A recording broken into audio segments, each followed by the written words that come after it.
ফিলিস্তিনের Gaza ত্রাণবাহী global Sumud flotilla থেকে আটক হওয়া সুইডিশ মানবাধিকার কর্মী গ্রেটা থুনবার্গের মানসিক ও শারীরিক নির্যাতনের অভিযোগ উঠেছে ইসরায়েলের বিরুদ্ধে।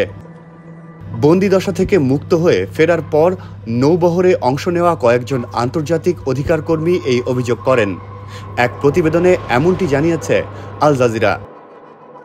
ইস্তানবুলে ফিরেই তুরস্কের সাংবাদিক এরসিন চেলিক সাংবাদিকদের প্রশ্নোত্তরে জানান, ইসরায়েলি বাহিনী গ্রেটাকে মাটির ওপর টেনে নিয়ে যায় এবং জোরপূর্বক ইসরায়েলি পতাকায় মুড়িয়ে পতাকায় চুমু খেতে বাধ্য করা হয়।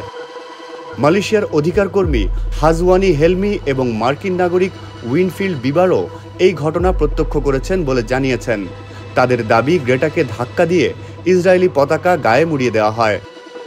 আটক করার পর অধিকার কর্মীদের খাবার, সুপেয় পানি ও ঔষধ দেওয়া হয়নি বলেও অভিযোগ করেন হাজওয়ান হেলমি। উইনফিল্ড বিবার অভিযোগ করেন, একটা কক্ষে ইসরায়েলের জাতীয় নিরাপত্তা মন্ত্রী ইতামার বেন গাভির প্রবেশ করার পর সে কক্ষে ধাক্কা মেরে গ্রেটাকে ঢুকিয়ে দেওয়া হয়।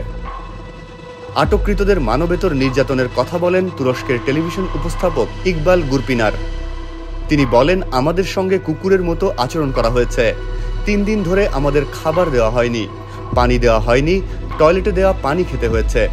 তুরস্কের অধিকার কর্মী আইচিন কানতগুল ইসরায়েলি বন্দিশালায় রক্তমাখা দেয়ালে আগের বন্দীদের নানা লেখা দেখতে পাওয়ার কথা জানান। আটক হওয়া অধিকার কর্মীদের বরাতে ইসরায়েলি অধিকার সংস্থা আদালাহ জানিয়েছে, বন্দীদের হাত বেঁধে ঘন্টার পর ঘন্টা হাঁটু গেড়ে বসিয়ে রাখা হয়েছে। টয়লেটে যেতে দেওয়া হয়নি। আইনজীবীর সঙ্গে কথা বলতেও বাধা দেওয়া হয়েছে। তবে ইসরায়েলি পররাষ্ট্র মন্ত্রণালয় এই সমস্ত অভিযোগকে সম্পূর্ণ মিথ্যা বলে প্রত্যাখ্যান করেছে। গ্লোবাল সুমুদ ফ্লোটিলায় অংশ নেওয়া 137 জনকে শনিবার তুরস্কের ইস্তানবুলে ফেরত পাঠানো হয়েছে। তাদের মধ্যে রয়েছে বিভিন্ন দেশের অধিকার কর্মী ও সাংবাদিকরা। বান্ডেল থাকলে প্রতি সেনমানিতে টাকা বাঁচবে। বিকাশ সেনমানি বান্ডেল কিনে জিতুন প্রতি লেনদেনে।